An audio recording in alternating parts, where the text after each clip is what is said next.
When Get Smart first aired in 1965, it turned espionage into comedy gold. But behind the laughter, many of its beloved stars carried pain the world never saw. Some met tragic, lonely ends that no one could have imagined. What really happened to the faces that once made us smile? Let's find out. And you won't believe what really happened to them. Edward Platt as Chief.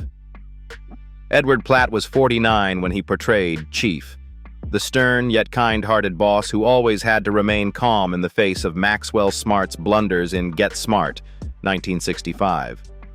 Audiences laughed because of him, and loved him because of him. But behind that stoic face was a man slowly falling apart. The brighter the studio lights shone, the deeper the darkness inside him grew. Edward Platt was born on February 14, 1916, in Staten Island, New York.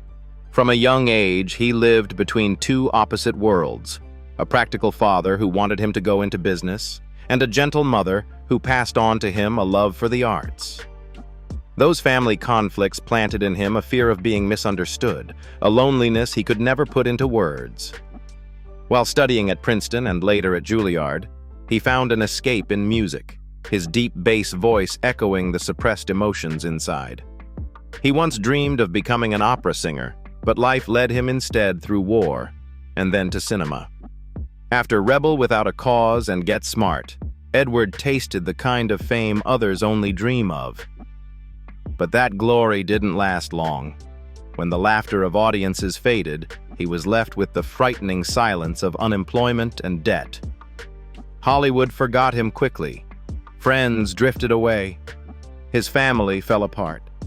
He suffered from severe depression, pretending to be strong while his mind decayed from within.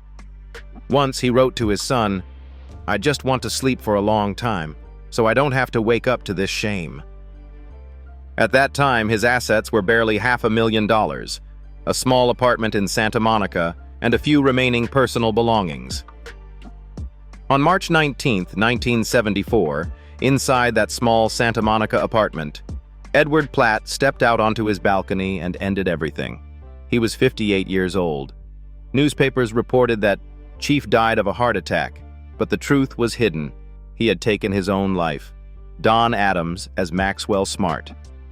In 1965, Don Adams was 42 when he took on the role of Maxwell Smart, the clumsy, foolish, yet irresistibly charming Agent 86 in Get Smart.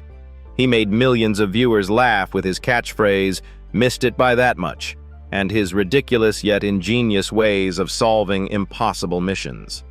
Yet behind that smile was a life of silent struggle. Don Adams, born Donald James Yarmy on April 13, 1923, in Manhattan, New York, was the son of a Hungarian Jewish father and an Irish Catholic mother. His parents constantly clashed, and Don grew up amidst arguments and cold dinners. To escape that loneliness, he developed a sharp sense of humor. After dropping out of school, he joined the U.S. Marine Corps and fought in Guadalcanal, where he nearly died from severe malaria. When he returned home, he carried not only the memories of war, but also a lifelong depression that followed him everywhere. Don's career exploded with Get Smart, earning him 3 consecutive Emmy Awards and making him one of the most beloved comedy faces of the 1960s. But success became a curse. He was forever typecast as Maxwell Smart and could never break free from that image. In the years that followed, every other role failed, pushing him into crisis. Under mounting pressure and exhaustion, Don developed lymphoma and pneumonia, enduring long treatments in isolation. On September 25, 2005, Don Adams took his final breath at Cedars-Sinai Hospital in Los Angeles. He was 82 years old. He was laid to rest at Hollywood Forever Cemetery. His net worth at the time of his death was estimated at around $1 million, mostly from Get Smart royalties and his voice work in Inspector Gadget. Robert Karvelas as Larrabee. At age 44, Robert Karvelas appeared as Larrabee, the bumbling assistant to the chief and an endless source of laughter for audiences in Get Smart, 1965. Though only a supporting role, his character left a lasting impression on millions for his genuine naivety and adorably awkward expressions. Yet behind that innocent humor was a man who spent his entire life living in someone else's shadow, especially that of his famous cousin, Don Adams. Robert Karvelas was born on April 3, 1921 in New York City and grew up with his twin brother during the Great Depression. His father was of Greek descent and his mother was Irish. Those hard years taught Robert self-reliance, but they also made him cautious and afraid of failure. When his family moved to Pennsylvania, he left home to enlist in the U.S. Marine Corps during World War II and even won the Golden Gloves boxing championship. After returning, he worked as a stockbroker, but deep down the fire for performing never died. Thanks to his famous cousin Don Adams, Robert got his first break in Hollywood. He started out as an extra, but with patience and a kind smile, the character Larrabee was born and stayed with him through all 5 seasons of Get Smart. Yet that same family connection also became a curse, branding him as a follower who could never escape Adams's shadow. When Get Smart ended, so did Robert's career. He appeared in a few small roles in The Partners and The Nude Bomb before quietly retiring from Hollywood in 1976. In later years, his health declined due to respiratory illness caused by smoking. On December 5, 1991, Robert Karvelas passed away in Los Angeles at the age of 70. His estimated net worth at the time of his death was around $500,000, consisting mainly of his small house and remaining family inheritance. David Ketchum as Agent 13. In 1965, David Ketchum was only 37 when he played Agent 13, the secret agent who was always assigned to hide in absurd places, a mailbox, an elevator, even a fire hydrant, in Get Smart. Every appearance left audiences laughing at his ridiculous yet irresistibly charming situations. But behind that comedic energy was the story of a man who spent a lifetime trying to be remembered. David Ketchum was born on February 4, 1928, in Quincy, Illinois. He grew up on a farm in the poor Midwest with conservative parents who wanted him to follow in their farming footsteps. But David loved the arts and dreamed of escaping that dusty horizon. Conflict with his family led him to leave home early. He studied and worked his way through college, eventually majoring in physics at UCLA. During that time, he began performing for the USO to entertain soldiers. From small stages, David gradually made his way onto television with I'm Dickens, He's Fenster, 1962, and later Get Smart, where he became Agent 13. After the show ended, he continued his career as a writer for The Andy Griffith Show and Petticoat Junction, becoming one of the rare talents who could both act and write. But old age came quietly and alone. Though he lived a long life, he slowly withdrew from Hollywood, occasionally appearing in small productions. On August 10, 2025, David Ketchum passed away peacefully from heart failure in Thousand Oaks, California, at the age of 97. He was survived by 2 daughters. His net worth at the time of his death was estimated at around $1 million, saved from a career spanning more than 6 decades and modest investments. Victor French as Agent 44. When Victor French was just 31, he appeared in Get Smart, 1965, as Agent 44, the hapless spy constantly forced to hide in cramped spaces, sometimes in a mailbox or a train window. Every time he appeared, audiences laughed at his genuine discomfort. But few realized that those confined spaces were a metaphor for his own life. Victor French was born on December 4, 1934, in Santa Barbara, California. The son of Ted French, a stuntman and alcoholic, Victor grew up surrounded by movie sets and drunken outbursts. He loved cinema, yet feared destiny would turn him into a replica of his father. When his parents' fights became unbearable, Victor turned to martial arts and later acting as a means of escape. He began with small supporting roles in westerns like Gunsmoke and Bonanza. But those early successes were only the start of long years of loneliness. as Victor slowly sank into alcoholism, haunted by the very demons that had consumed his father. After Get Smart, Victor revived his career with the role of Mr. Edwards in Little House on the Prairie, a character filled with pain, kindness, and wild humanity, much like Victor himself. Yet even beneath the glow of fame, he continued to struggle with depression and physical decline. On June 15, 1989, Victor French passed away in Sherman Oaks, Los Angeles, just 3 months after being diagnosed with lung cancer, the result of decades of heavy smoking. He was 54 years old. His net worth at the time of his death was estimated at around $1 million, including his Los Angeles home and a few vintage cars he cherished. Dick Gautier as Jaime. At age 35, Dick Gautier made television history as Jaime, the robot who could love, in Get Smart, 1966.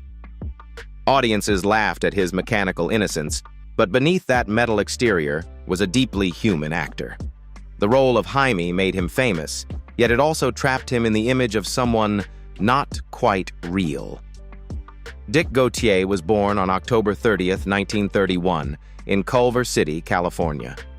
He grew up in a family that moved constantly due to financial hardship, never having a true home. As a child, Gautier discovered his talent for drawing and comedy, but his parents dismissed it as useless in troubled times. In his youth, he served in the Navy before performing as a nightclub singer to make ends meet. After leaving the military, Dick reached Broadway fame with his role as Conrad Birdie in Bye Bye Birdie, 1960, earning a Tony nomination, and later became a television star thanks to Get Smart. But his glittering career was shadowed by personal turmoil. 3 failed marriages, children struggling with addiction, and loneliness that drove him to paint through the night as a way to keep from losing his mind. When the stage lights dimmed, Gautier kept working as a voice actor for Transformers and G.I. Joe. On January 13, 2017, Dick Gautier passed away at age 85 in Arcadia, California, after a long battle with respiratory illness. His estimated net worth at the time of his death was around $1 million, derived from his voice acting royalties, art, and his modest California home. William Schallert as Admiral Hargrade. At 45, William Schallert portrayed Admiral Hargrade, a stern, seemingly dry figure who radiated both wisdom and warmth in Get Smart, 1967. Though his role was small, it perfectly reflected who he truly was, a man devoted to his craft, yet burdened by the quiet loneliness of someone who had sacrificed everything to survive in a dazzling but demanding world. William Schallert was born on July 6, 1922, in Los Angeles, California, right in the heart of Hollywood. His father was the drama critic for the Los Angeles Times, and his mother was a writer and radio host. Growing up among artists, William was exposed early to the world of lights and performance, but his home lacked emotional warmth. His father was so strict, he treated art as sacred. Failure was not an option. That pressure molded William into a perfectionist who worked tirelessly to prove his worth. Throughout his career, Schallert appeared in hundreds of roles, from The Patty Duke Show and In the Heat of the Night to Star Trek and Get Smart. He also served as president of the Screen Actors Guild, SAG, fighting for the rights of forgotten artists, especially those with disabilities. But that dedication came at a cost. Because he devoted his entire life to work, William was rarely home with his wife and children. In his later years, he admitted that success made him proud, but it also left an emptiness in his heart that nothing could fill. On May 8, 2016, William Schallert passed away peacefully at his home in Pacific Palisades at the age of 93, just 6 weeks after the death of his beloved co-star Patty Duke. He left behind an estimated net worth of $2 million, including his Los Angeles home and residuals from decades of film and television work. Milton Selzer as Parker. In 1965, Milton Selzer was 47 when he played Professor Parker, a smart, eccentric, and occasionally clumsy man who always brought gentle humor to Get Smart. He was never a star, but he was one of those familiar faces audiences never forgot. Every time he appeared on screen, Selzer seemed to bring his whole life with him. Milton Selzer was born on October 25, 1918, in Lowell, Massachusetts, into a poor Jewish immigrant family. From a young age, he witnessed his parents argue endlessly about money and the future. His father wanted him to pursue business, while his mother believed in art. That family conflict left him disillusioned with love but fueled his longing to be heard. After serving in World War II, he turned to Broadway. With his sad eyes and resonant voice, he quickly became a beloved supporting actor on both stage and television. After Get Smart, Milton appeared in The Twilight Zone, Perry Mason, That Girl, and dozens of other series, yet he was never given the recognition he deserved. He lived a simple life, no wife, no children, no scandals, just a small apartment in California and an enduring passion for acting. When asked about loneliness, he once said, "Sometimes the role is my only friend." On October 21, 2006, just 4 days before his 88th birthday, Milton Selzer passed away from respiratory complications in Los Angeles. His estimated net worth at the time of his death was around $1 million, derived from television royalties and his modest California apartment. Howard Caine as Betty Yoskin.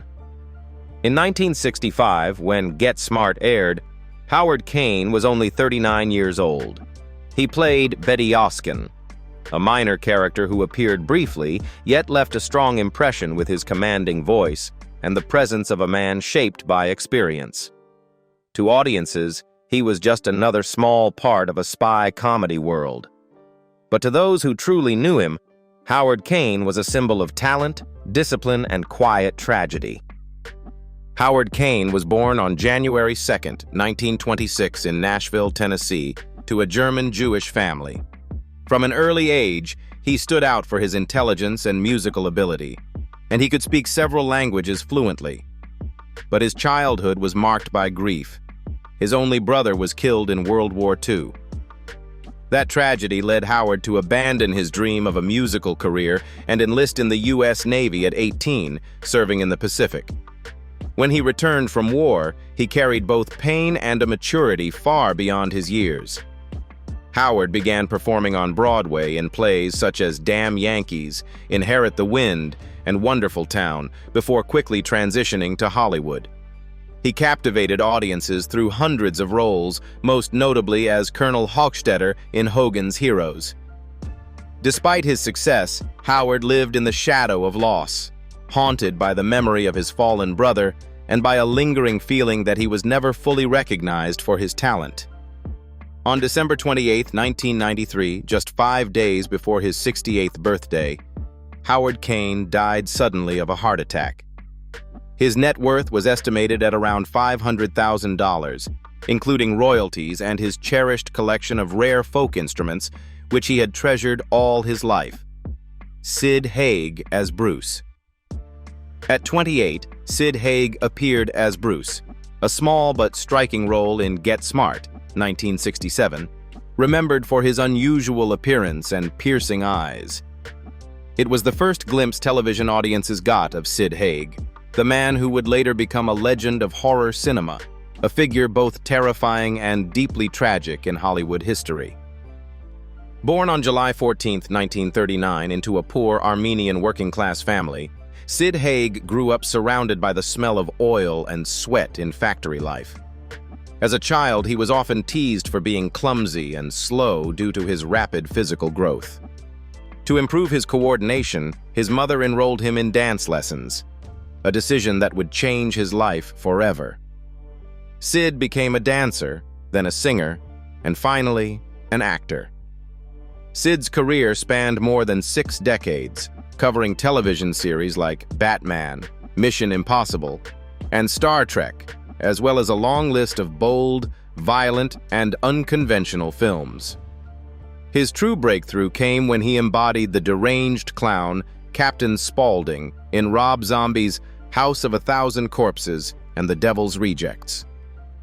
The role crowned Sid as the king of horror, but it also haunted him. Beneath the makeup was a weary man who had battled depression, addiction, and numerous injuries from dangerous stunt work.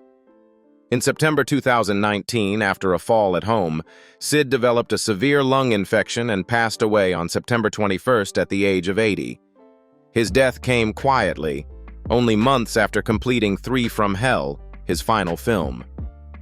At the time of his death, Sid Haig's net worth was estimated at around $1 million, primarily from his film work and royalties tied to his iconic Captain Spaulding character, Don Rickles as Sid Krim. At 42, Don Rickles played Sid Krim, Maxwell Smart's old friend, a mix of foolishness and arrogance who brought bitter laughs to Get Smart, 1968. The character left a lasting mark because behind that mocking grin there was something genuine. It reflected the real Don Rickles, a man who made the world laugh with his sharp insults but was, deep down, a sensitive soul afraid of hurting anyone's feelings. Born on May 8, 1926 in Queens, New York, to a Jewish immigrant family, Don grew up surrounded by both strictness and humor. His father worked tirelessly, while his strong-willed mother constantly urged him to be somebody famous. Don once dreamed of becoming a serious actor. He even studied Shakespeare, but fate led him to comedy. In the smoky bars of New York, when hecklers mocked him, he snapped back with biting comebacks and discovered that people loved those jabs more than any rehearsed joke. Thus was born his unique art of insult comedy. Don Rickles quickly became a Las Vegas legend, a close friend of Frank Sinatra, and a regular guest on nearly every major talk show: The Tonight Show, The Dean Martin Show, Late Show with David Letterman. They called him Mr. Warmth, an ironic nickname for the man who made Hollywood tremble in fear of his verbal barbs. He once said, "I say the worst things to people on stage, but when I step off, I just want them to know I truly care." On April 6, 2017, Don Rickles passed away at his home in Century City, Los Angeles at age 90 from kidney failure. He left behind an estimated net worth of $30 million, earned from his decades in film, live performance, and television work. Len Lesser as Loudon. In 1965, Len Lesser was 43 when he appeared in Get Smart as Loudon, a clumsy but kind-hearted agent. Though his role was brief, his gentle face and humorous tone made him unforgettable. Few knew that the man with the warm smile had endured a harsh childhood and lived his entire life devoted to bringing joy to others. Len Lesser was born on December 19, 1922, in New York City and raised in the impoverished Bronx during the Great Depression. His father, a Polish immigrant grocer, struggled to provide for the family. Shortly after Pearl Harbor, Len enlisted and served in World War II, fighting in China and Burma. The war taught him the value of life and inspired him to pursue the arts, to make others laugh while he still could. After returning, he studied at City College of New York and began acting in Hollywood, landing small parts in Gunsmoke, That Girl, The Twilight Zone, and Get Smart. Lesser's career spanned nearly 60 years, with hundreds of supporting roles. But it wasn't until the 1990s that he became world famous as Uncle Leo on Seinfeld. Every time he burst onto the screen yelling, "Hello, Jerry!" audiences laughed not just at the line, but at the warmth he radiated. Off-screen, Len was humble, kind, and always smiling despite modest means. His co-star Jason Alexander once said, "Len never complained. He'd show up, make everyone laugh, and quietly leave." On February 16, 2011, Len Lesser died at age 88 in Burbank, California, from complications of lung cancer.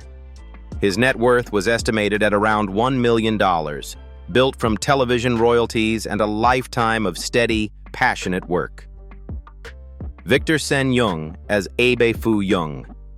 In 1968, when Victor Sen Yung appeared in Get Smart at age 53, he played Abe Fu Yung, a witty, intelligent, and slightly shy supporting character that reflected his real-life self.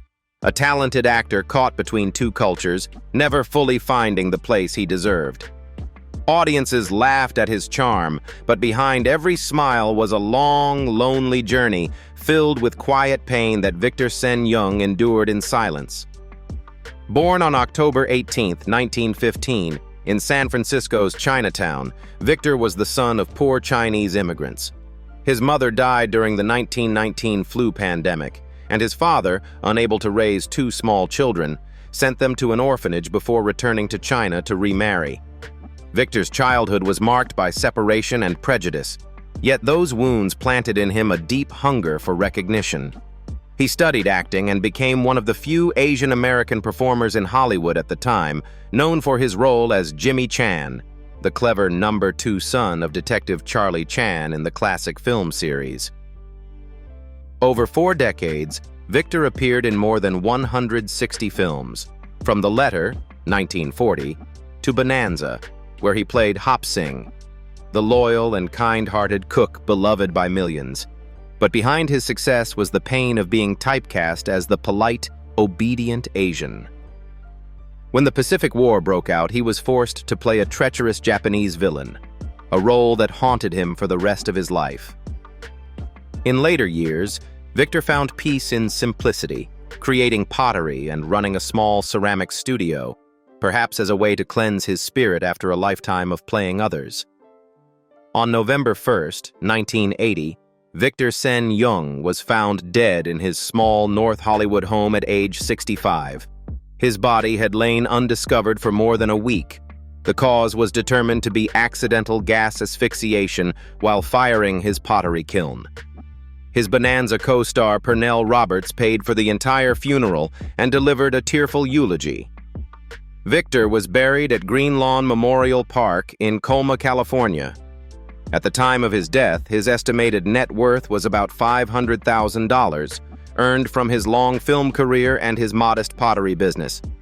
Barbara Feldon as Agent 99. In 1965, at age 32, Barbara Feldon made television history as Agent 99 in Get Smart, the intelligent, elegant, and sharp-witted woman who constantly rescued her male partner from disaster. In an era when American television rarely allowed women to outshine men, Feldon became one of TV's first feminist icons, charming, powerful, and deeply human all at once. Born on March 12, 1933, in Bethel Park, Pennsylvania, Barbara grew up in a warm, middle-class family where she developed a love for the arts early on. After graduating from Carnegie Mellon University with a degree in drama, she worked as a model and won the $64,000 question game show with her knowledge of Shakespeare. Her intelligence and grace made her the perfect choice for Agent 99, the ideal counterpart to Maxwell Smart. But the very success that made her famous also trapped her. Barbara was typecast as the flawless spy, and after Get Smart ended, she struggled to find new roles. Refusing to fade away, Feldon reinvented herself as a writer and introspective thinker. She authored Living Alone and Loving It, a book embraced by millions of women as a declaration of independence. She once said, "I'm not lonely. I'm living with the one person I trust most, myself." Her life became proof that a woman doesn't need to belong to anyone to shine. In 2025, at age 92, Barbara Feldon remains sharp and graceful, living in her cozy New York apartment filled with books and memories. Though she no longer appears on television, she continues to write and occasionally gives interviews about Agent 99, the role that made her a timeless icon. Her estimated net worth is around $3 million, earned through royalties, writing, and media appearances. And now you know. The laughter that once filled our screens often hid the deepest pain. Which Get Smart actor's story moved you the most? Tell us in the comments, and don't forget to like, share, and subscribe for more untold Hollywood stories that deserve to be remembered.